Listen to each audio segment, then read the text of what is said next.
নমস্কার বন্ধুরা। বলুন তো, আমরা যা বলি বা করি সেটা কে ডিসাইড করে? বন্ধুরা, আমরা যা বলি বা করি সেটা ডিসাইড করে আমাদের চিন্তাধারা বা থট প্রসেস।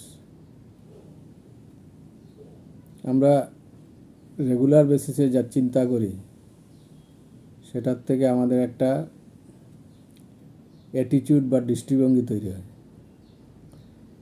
সেই অ্যাটিটিউডই ডিসাইড করে আমরা কি বলি বা করি, এবং রেগুলার বেসিসে আমরা যেটা বলি বা করি সেটার থেকে আমাদের একটা হ্যাবিট তৈরি হয়, হ্যাবিট বা অভ্যাস তৈরি হয়। সেই অভ্যাস থেকে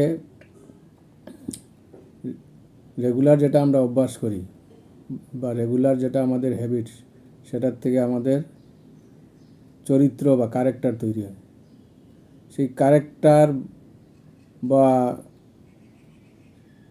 চরিত্রই আলটিমেটলি আমাদের ডেস্টিনি বা ভাগ্য নির্ধারণ করে।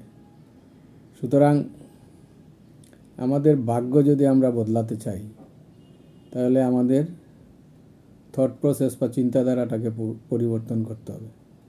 পজিটিভ থট প্রসেস বা পজিটিভ চিন্তাধারা আমাদের মধ্যে আনতে হবে।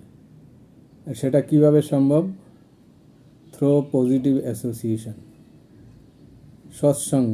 সৎসঙ্গের মাধ্যমে। সৎসঙ্গ কী করবো? Positive association with books. আমরা ভালো ভালো বই পড়লে আমাদের পজিটিভ অ্যাটিটিউড তৈরি হবে। ভালো ভালো বই পড়ব, ভালো লোকের সঙ্গে যদি আমরা মিশি, পজিটিভ অ্যাসোসিয়েশন, পজিটিভ মেন্টালিটির লোকের সঙ্গে মিশলে আমাদের পজিটিভ চিন্তাধারা তৈরি হবে।